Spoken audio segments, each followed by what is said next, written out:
नमस्कार। देखिए दोस्तों, कोरोना वायरस के चलते एक तो लोगों के अंदर बहुत ज्यादा डर बैठा हुआ है। दहशत इतनी बैठी है कि उनका बुद्धि और विवेक दोनों काम करने बंद कर चुके हैं। जो जैसा ज्ञान दे रहे हैं वैसा ज्ञान ये अर्जित करने लगे हैं। अब देखिए, कई लोग व्हाट्सएप पे रिकमेंड कर रहे हैं कि आप ये दवाइयां खाइए, बिना जांचे परखे दवाइयां लेने जा रहे हैं और खाना शुरू कर देते हैं। इसका सबसे बड़ा जो कारण निकल करके आता है वो यही है कि इस बीमारी की ना कोई दवाई होना और ना ही अभी तक इसके वैक्सीनेशन का आना। अब कई लोग सावधानियां बरत रहे हैं इस जानलेवा बीमारी से बचने के लिए, लेकिन कुछ अफवाहें हैं। जैसे कि एक अफवाह ये है कि एंटीबायोटिक से कोरोना वायरस के इन्फेक्शन को रोका जा सकता है। ये बहुत सारी चीजें व्हाट्सएप पर रन कर रही हैं।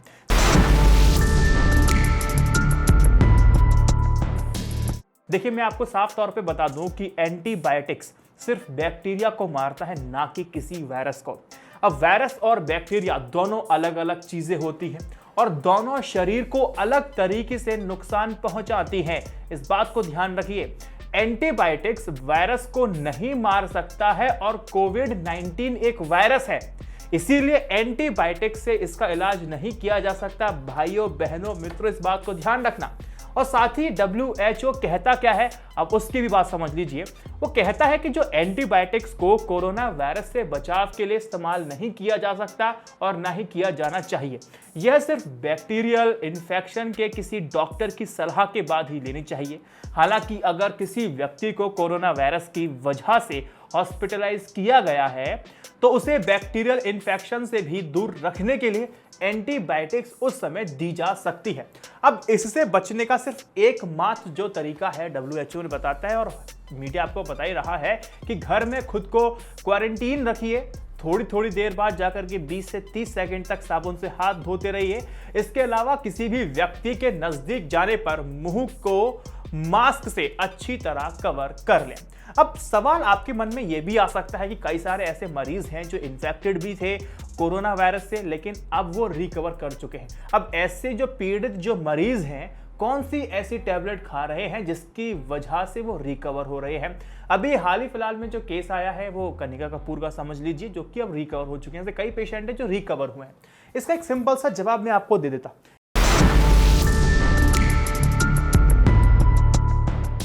इसका सिंपल सा जवाब यही है कि बचाव ही इसका इलाज है। जो डॉक्टर्स बताते हैं कि सोशल डिस्टेंसिंग और सैनिटाइजेशन और सबसे बड़ी चीज जो होती है वो है इम्यून सिस्टम का अच्छा होना। जो संक्रमित लोगों को आइसोलेशन में रखने के दौरान भी इन्हीं तीन जो चीज है इसका ख्याल रखा जाता है। जैसे संक्रमित व्यक्ति की जो रोग प्रतिरोधक क्षमता बढ़ती जाती है, उसके शरीर से कोरोना वायरस का संक्रमण खत्म हो जाता है। इसीलिए बार बार लोगों से तीन ही चीजों को अपनाने की अपील की जाती है। उसका एक पहलू यह भी है कि अगर कोई व्यक्ति कोरोना वायरस से संक्रमित हो भी जाता है लेकिन उसकी इम्यूनिटी बहुत अच्छी है तो वो एक साइलेंट कैरियर के रूप में काम करता है। यानी कि वायरस का संक्रमण उस पर तो असर नहीं डालेगा क्योंकि उसकी इम्यूनिटी बहुत अच्छी है, लेकिन उसके संपर्क में आने वाले जो कमजोर इम्यूनिटी के जो लोग हैं वो संक्रमित हो जाते हैं। आपने कम्युनिकेबल डिसीज का नाम सुना होगा, ये कोरोना वायरस वही है।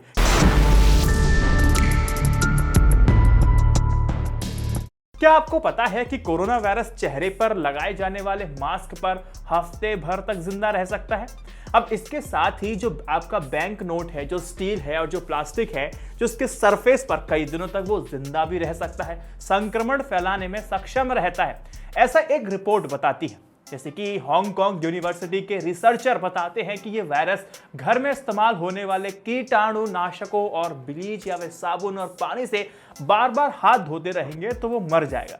साउथ चाइना मॉर्निंग जो एक पोस्ट ने बताया था कि जो रिसर्चर है, उन्होंने जो रिसर्च किया उसमें यह बताया कि corona virus stainless steel plastic की सतह पर 4 दिन तक चिपका रह सकता है और चेहरे पर लगाए जाने वाले मास्क की बाहरी सतह पर हफ्तों तक जिंदा रह सकता है। रिसर्चर का यह कहना है।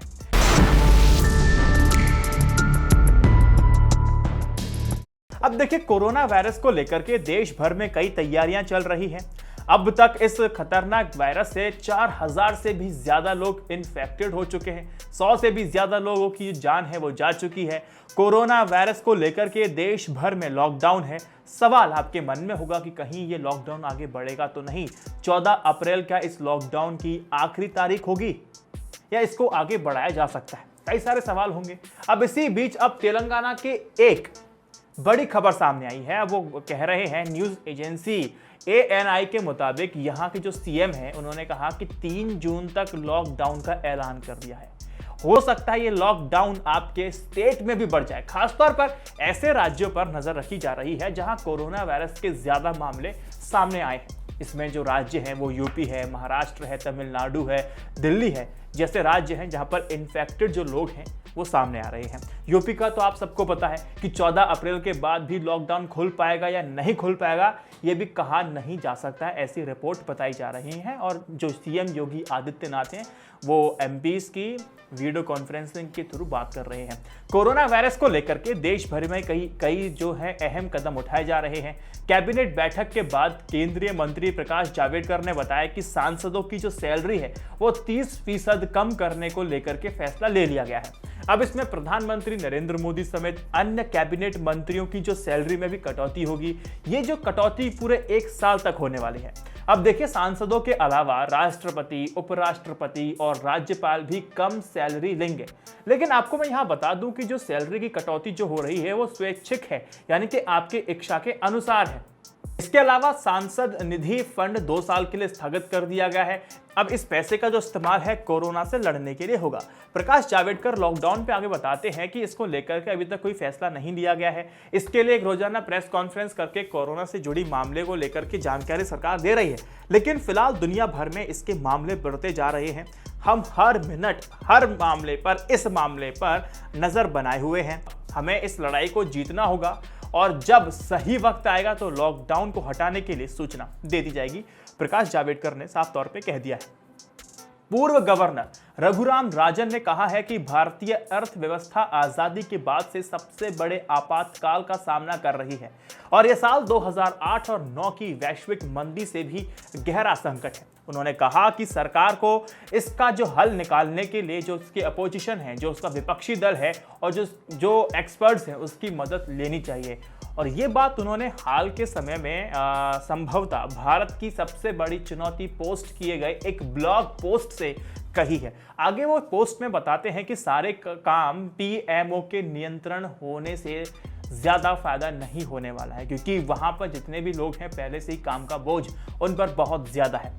रघुराम राजन कहते हैं कि अभी बहुत कुछ करने की जरूरत है और सरकार को उन लोगों को बुलाना चाहिए जिनके पास अनुभव और क्षमता है, कैपेबिलिटी और कैपेसिटी है। और भारत में कई सारे लोग ऐसे हैं जो सरकार की मदद कर सकते हैं। इस वीडियो को कम से कम 3 व्हाट्सएप ग्रुप में आप शेयर कीजिएगा।